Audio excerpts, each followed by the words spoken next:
Start. महोदय, आपने जिस उत्साह के साथ मेरा स्वागत किया है उसके लिए मैं आपको धन्यवाद देना चाहता हूँ। आपने ठीक ही कहा है कि मेरा यहाँ आना पहली बार नहीं है। मुझे जहाँ तक स्मरण है यह 5वां समय है जब मैं आपके इस सुंदर प्रदेश में आया हूँ। पहले पहल जब 1922 में यहाँ आया था वह एक समय था और आज एक दूसरा ही समय है। उस समय मुझे यहाँ इसलिए आना पड़ा था कि देश के सारे बड़े बड़े नेता जेल में बंद थे। महात्मा गांधी जी भी जेल में थे और पर्याय यहाँ के भी नेता जेल में थे। दुर्भाग्यवश या सौभाग्यवश किसी प्रकार मैं बाहर रह गया था और जब मुझे यह समाचार मिला कि इस प्रदेश में विशेषकर सरकार की ओर से बड़ी सख्ती हो रही है तो मैंने सोचा कि यहाँ आना आवश्यक है। पूज्य मालवीय जी से मैंने इसका जिक्र किया तो वह बड़ी प्रसन्नता के साथ यहाँ आने के लिए तैयार हो गए। यद्यपि उनकी अवस्था उस समय अधिक थी। मैं तो उस समय नवयुवक था। हम दोनों यहाँ आए यह आज से 32 वर्ष पहले की बात है और आपके इस सुंदर प्रदेश का मुझे पहले पहल परिचय मिला। कल जब मैं यहाँ आ रहा था तो मार्ग में मुझे वह जगह दिखलाई गई जहाँ मैं बहुत कठिनता से रात भर बैलगाड़ी पर चलकर किसी प्रकार पहुँचा था। अब तो यहाँ पर कुछ कुछ अच्छी सड़कें भी बन गई हैं और कल मैं यहाँ कई मील दूर से मोटर गाड़ी पर चलकर पहुँचा, पर उन दिनों यहाँ पहुँचने का साधन केवल बैलगाड़ी थी और मुझे बैलगाड़ी से घनघोर जंगलों में यहाँ के 3-4 स्वयंसेवकों के साथ जाना पड़ा था।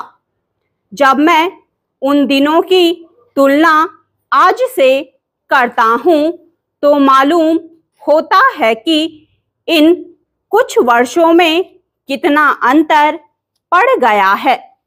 जो काम महात्मा गांधी जी ने स्वराज्य का देश को स्वतंत्र करने का आरंभ किया था वह काम देश के सौभाग्य महात्मा गांधी की तपस्या और सब लोगों के परिश्रम तथा त्याग से सफल हुआ।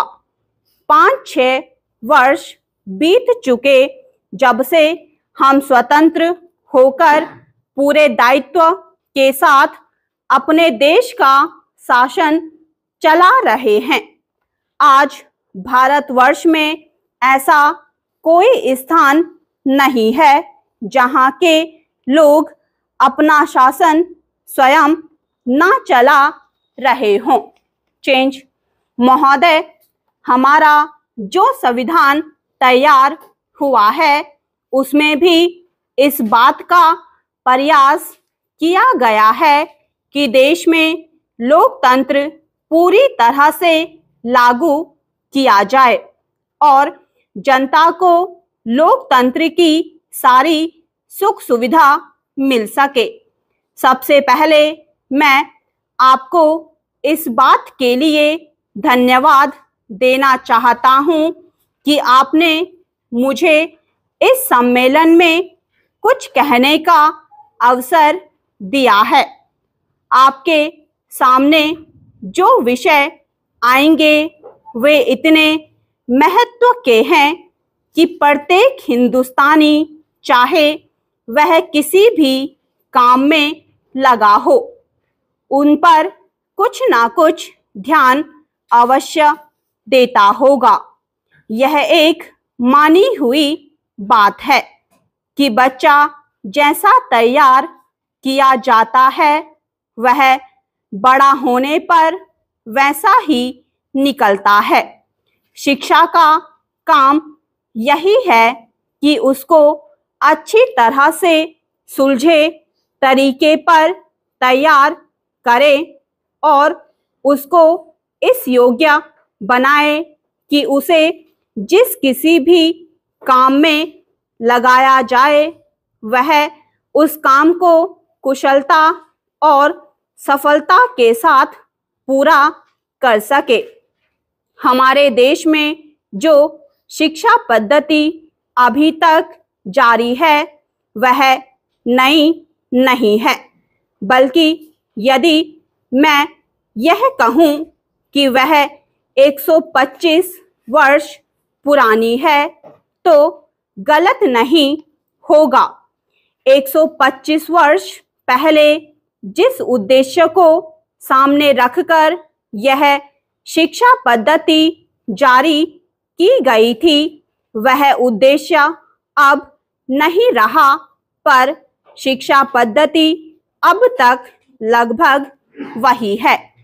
मैं मानता हूँ कि इस बात का प्रयत्न किया जा रहा है कि उसमें परिवर्तन किया जाए जिससे हमें अपनी आवश्यकताओं की पूर्ति में सहायता मिल सके।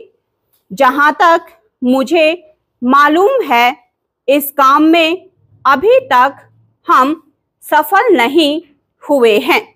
मैं तो शायद यह भी कह सकता हूँ कि उस शिक्षा पद्धति को बदलने में जो प्रयास किया जाना चाहिए था वह अभी तक नहीं किया गया है। इस देश में या सभी देशों में शिक्षा के 3 भाग होते हैं।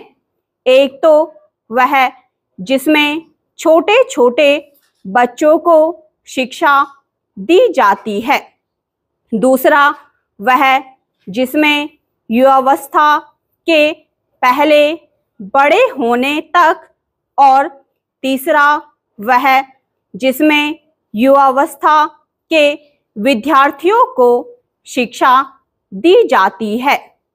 इन तीनों भागों की शिक्षा पद्धतियां अलग अलग हैं, परंतु वे एक दूसरे से मिलती जुलती होती हैं और एक से दूसरे में जाने में कोई कठिनाई नहीं होनी चाहिए।